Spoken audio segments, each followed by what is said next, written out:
Pleasant moment, everybody. In this presentation, we are going to tackle on the what and how to apply certain principles and concepts towards effective teaching and learning process for the farmers. In extension, teaching is one way to disseminate latest agricultural technologies to farmers.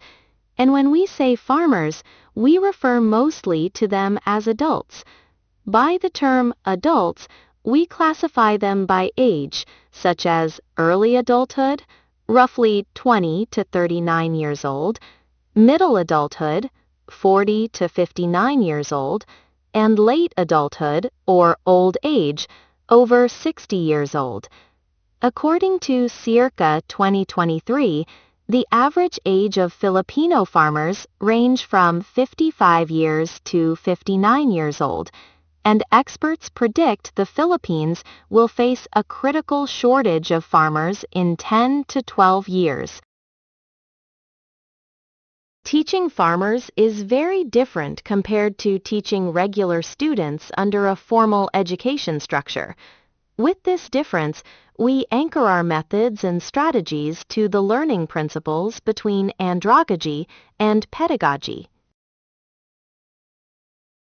Andragogy is the method and practice of teaching adult learners, while pedagogy is method and practice of teaching children. In agricultural extension, farmers are considered as adults.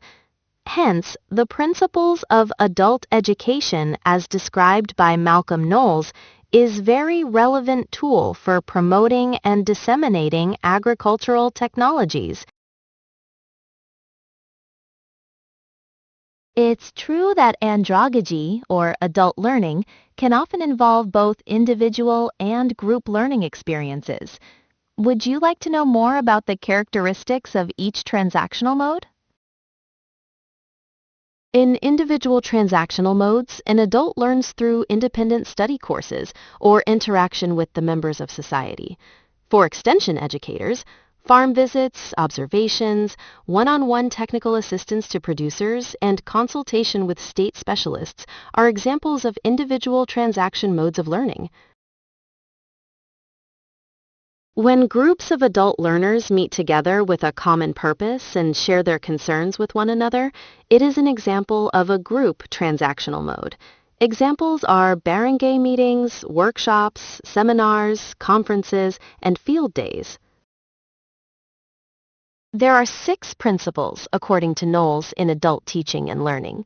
These are the need to know, the learner's self-concept and self-direction, the role of the learner's experiences, readiness to learn, orientation to learning, and motivation.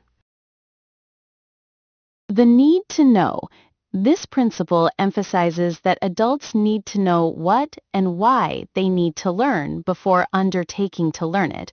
Adults are more afraid to fail and want to make sure the undertaking is worthwhile.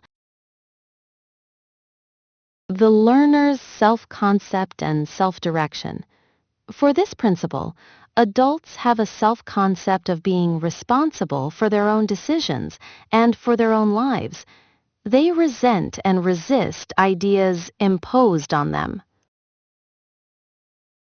The role of the learner's experiences. In this principle, adults possess varying quantity and quality of experiences. This implies a wider divergence and difference within groups, or a high degree of heterogeneity, different biases that may influence their openness to incoming information or ideas, and the rate of adoption of the same. Readiness to learn.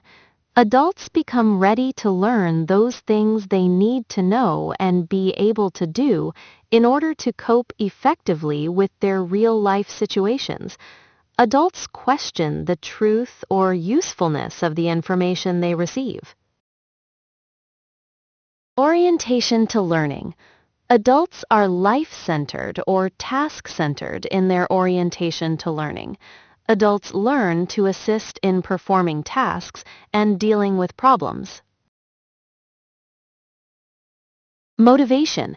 Adults are more responsive to internal pressures such as self-esteem and quality of life than external motivations like better production or higher income. It is necessary for the facilitator or extension agent to raise their self-confidence. Farm visits and seminars are some examples of the different forms embedded with the principles of adult learning. In teaching farmers for disseminating certain technology, the selection of appropriate instructional methods and techniques of andragogy is important to achieve expected learning outcomes. Instructional techniques for a higher chance of technology adoption, such as experiential and project-based learning, are the variety of processes used to promote learning. During seminars and meetings, the use of computer-aided support and even ordinary visual aids facilitates learning and knowledge acquisition. When teaching farmers, it's important to keep lectures short, use visual presentations, provide more hands-on learning experiences, offer refreshments, select an accessible venue, and be polite and kind. This approach helps ensure effective learning and engagement. I hope that this presentation was able to help you understand the underlying concepts of teaching farmers. Thank you.